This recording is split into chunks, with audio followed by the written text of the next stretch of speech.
patung Dewa Siwa atau arca Dewa Siwa pada abad ke-7. Karena pada zaman dahulu, negara Amparan Jati ini pernah dijadikan tempat suci atau pemandangan suci dari kerajaan Nagapasa.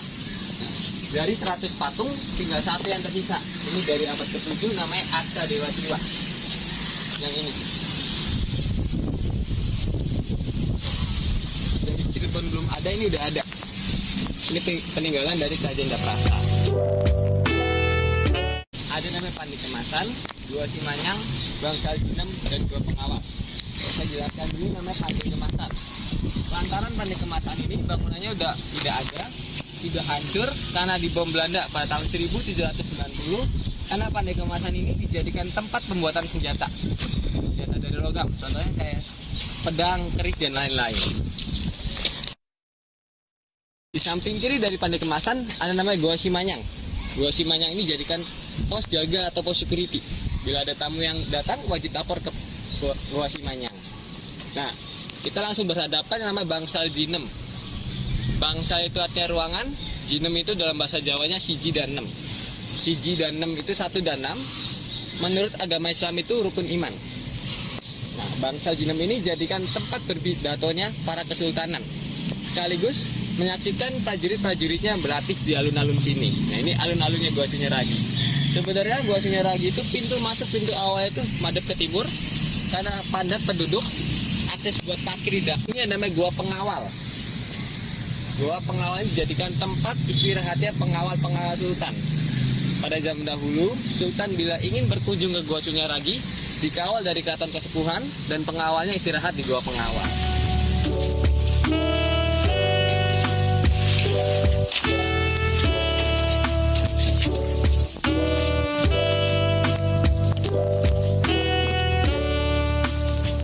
Samping kiri ini ada yang namanya Mande Beling.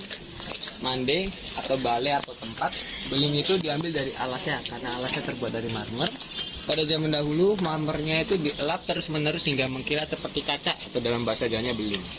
Mande Beling ini jadikan tempat istirahatnya sultan-sultan bila habis ngasih pidato di Bangsal Jinem yang tadi itu. Sembari menyaksikan putra-putri kesultanan bermain air di kolam Kaputren. Nah, yang mitos itu ada di depan sini, yang batu Tunggul Perawan Suntik. Yang depan situ. Udah surut ya? Udah surut. Di belakang batu Tunggul Perawan Suntik ada yang namanya Goa Peteng. Peteng itu artinya gelap.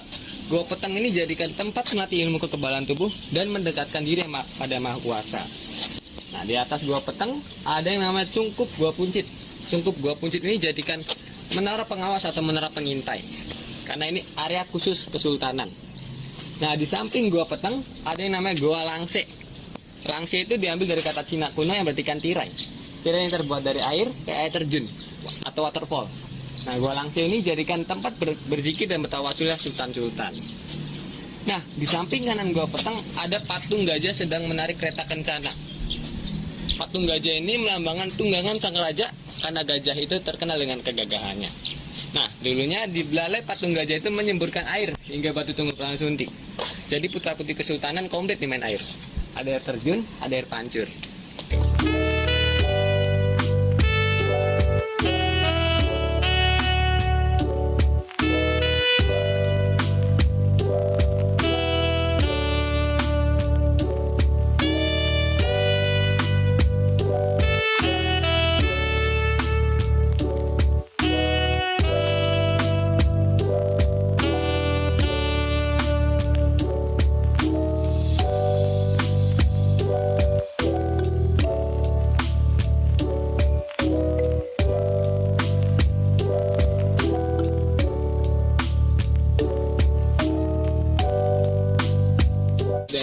Jalannya sempit sama pendek-pendek itu punya filosofi.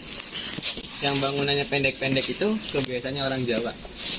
Dia selalu menunduk, tidak pernah lihat ke atas. Mau setinggi apapun jabatan dia selalu mengajarkan untuk menunduk, selalu melihat ke bawah. Dan yang sempit-sempit ini balik lagi ke diri kita. Sebelum kita menilai orang lain, kita harus mengaca diri kita dulu. Kita udah benar atau tidak. Seperti itu. Nah, di sini ada namanya kamar Kaputren. Dan sebelah sini ada namanya kamar Kaputran atau kamar Panembahan. Kamar di sini bukan jadikan tempat tidur atau tempat istirahat, melainkan jadikan tempat belajar. Yang Kaputren untuk putri, nyangkal putra untuk putra. Belajar apa pada zaman dahulu? Belajar ilmu sosial, agama, sama ilmu perang pada zaman dahulu. Tuh. Nah, kita lanjut ke Balai Kambang.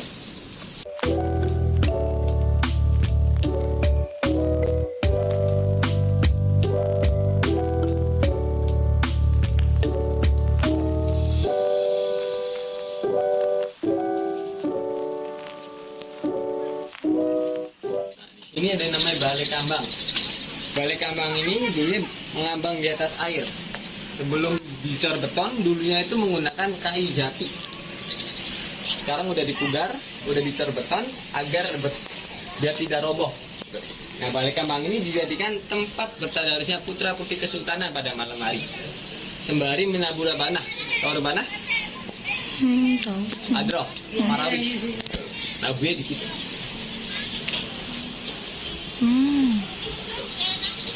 Namanya Candi Bentar. Candi Bentar ini peninggalan dari kerajaan Majapahit. Di sini nggak ada plakatnya, dia langsung tempel-tempel aja. Karena Majapahit itu pernah menguasai Nusantara. Ini oleh-olehnya dari Majapahit. Kayak di ala-ala Bali. Kita lanjut ke Gua Arga Jumut. Yang satu itu besar, yang satu itu hidangan. Atau hidangan besar atau jamuan besar. Jumut itu dalam bahasa Jawanya menyomot atau mengambil. Nah, Gua Arga Jumut ini jadikan tempat menghidangkan para tamu kesultanan. Arga Jumut ini sebenarnya 2 lantai. Kita bisa masuk sebelah sini. Dan ini ada bangunannya yang miring. Karena di sini sempat dibom Belanda pada tahun 1948-49 pada agresi militer 1. Karena di sini dijadikan tempat persembunyiannya tentara-tentara Indonesia pada perang gerilya atau perang secara ngumpet-ngumpet. Nah, di dalam itu ada meja makannya dan pintu portal Mekah, Madinah sama Cina. Bang saya mau lebih tahu, kita lewat sini.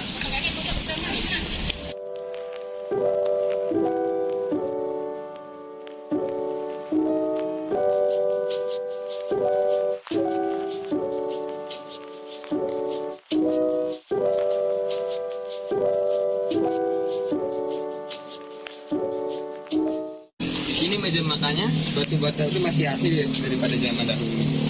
Sistemnya prasmanan, kayak kondangan. Kita ambil makanan sendiri, makanya lesehan di sini. Nah, di sini ada pintu portal Mekah, Madinah sama Cina.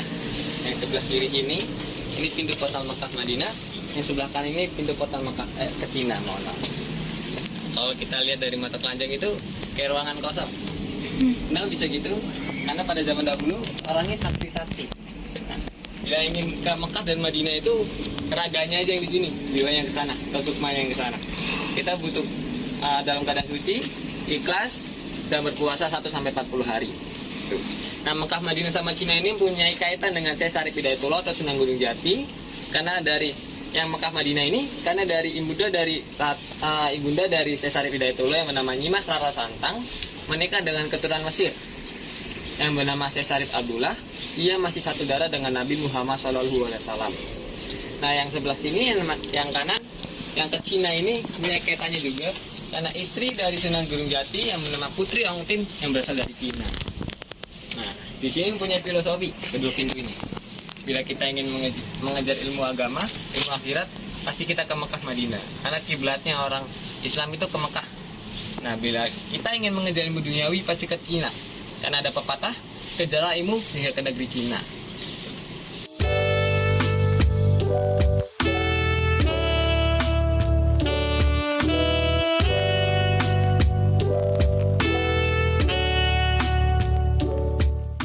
Dua lagi yang namanya Gua Padangati. Kita masuk bagian belakang, menuju bagian depan, atau mau lihat samping. Ngikutin masnya aja gimana? Kita lewat dalam aja. Baik. Mau lebih lagi sebelum kita masuk, kita menggunakan peta yang saya belakang. Hati-hati kepalanya.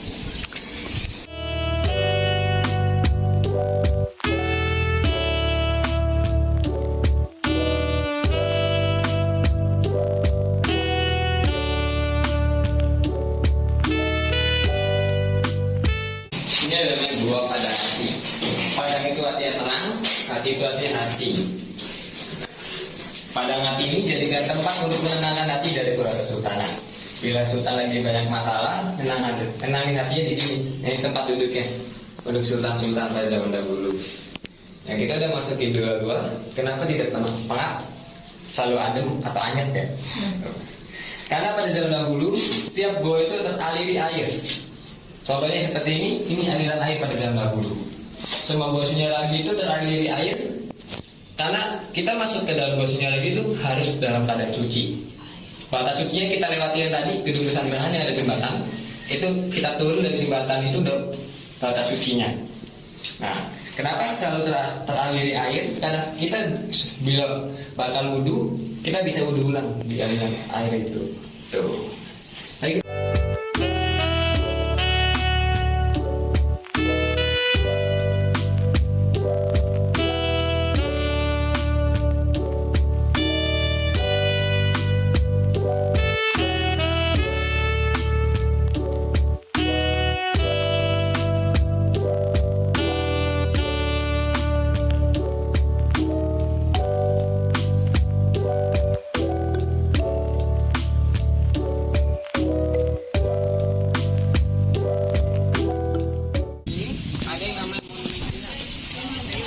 Monumen Chinese. Nah, bentukannya kayak bongpai atau makam Cina, tapi di sini bukan makam Cina. Bayangkan tanda terima kasih untuk orang-orang Cina atau apresiasi untuk orang-orang Cina. Pada zaman dahulu orang Cina itu membantu Pemohon Sunyaragi. Itu. Nah, di sini ada pohon kelengkeng berusia 400 tahun dari 1604 sampai sekarang masih hidup, tinggal akar, kulit sama daun-daunnya aja. Tapi dari awal tidak pernah berbuah. Kenapa seperti itu? Karena pada zaman dahulu mempercayai bila ingin berbuah, pohon kelengkeng itu harus ada dampingannya atau harus ada dua. Kebetulan hanya ada satu. Barangkali mau tahu? Bisa kita lihat. 400 tahun dari 1604. Dan di samping ini hanya penopang doang.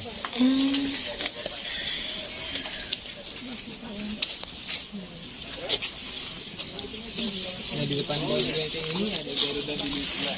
Garuda yang sedang dililit ular. Garuda ini melambangkan manusia. Lilitan ular ini melambangkan masalah. Garuda dililit ular ini menghadap ke timur karena mempunyai filosofi. Song-songlah kehidupan dengan gagah, tapi ingat, segagah-gagahnya manusia pasti punya porsi masalah tersendiri.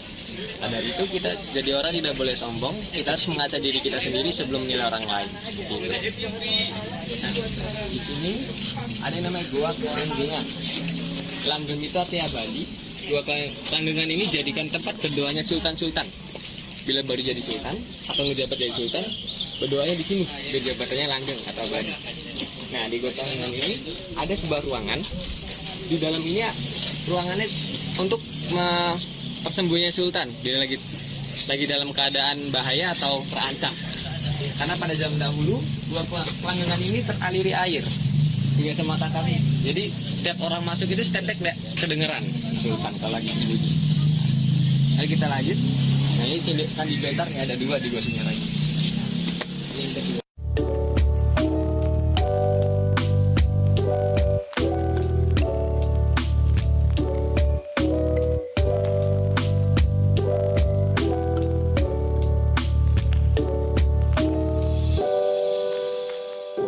Di sini ada yang namanya Gua Lawa sama Gua Pawon. Saya jelaskan dulu yang namanya Gua Pawon. Pawon ini dalam bahasa Jawanya dapur, tapi di sini bukan dapur atau tempat masak, melainkan dijadikan tempat menyimpan makanan yang sudah siap saji. Diambil dari keraton kesepuhan dan ditaruh di sini. Nah, di samping kiri Gua Pawon ini ada yang namanya Gua Lawa. Fungsinya masih sama sebagai cadangannya Gua Pawon. Bila penuh, cadangannya di sini. Tapi lawa ini diambil dari kata kelelawar, karena pada zaman dahulu di depan Gua Lawa ini terdapat pohon gambir yang besar. Dijadikan sarang kelelawarnya, karena akar pohon gambir itu merusak situs, ditebang pohon gambirnya dan kelelawar pun ikut menghilang. Nah, lawa itu mengabadikan nama kelelawar. Itu. Nah, udah selesai, kita lanjut lagi ke bagian depan. Ini. Iya. Nah, ini juga terdapat kendi yang terisi dengan air dan sari-sari bunga. Nah, sari-sari bunga itu fungsinya mengharumkan ruangan. Bila kita lihat di sini tuh baunya harum. Sekarang kendi-kendinya udah hilang, entah kemana. Ada yang ngambil. Ini lagi ini udah banyak tangan-tangan jahil, kayak seperti keping-kepingan pirangan Cina, kendi-kendi, sama patung putri Cina yang terbuat dari kayu cendana. Itu sudah hilang, entah kemana. Ini mengenai kolam sirkulasi atau kolam filter. Kunci dari kolam ini untuk memfilter air. Sebelum memasuki kawasan Gua Sunyaragi, airnya itu difilter dulu di sini. Airnya dari danau ini mengalir Gua Sunyaragi melalui kolam sirkulasi.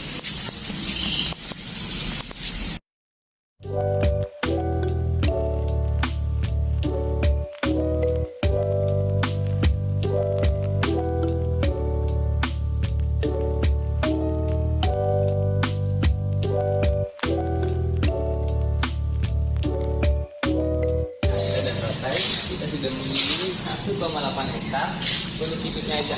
Durasinya tadi itu 1,8 hektar untuk situsnya aja dan keseluruhannya 3 hektar.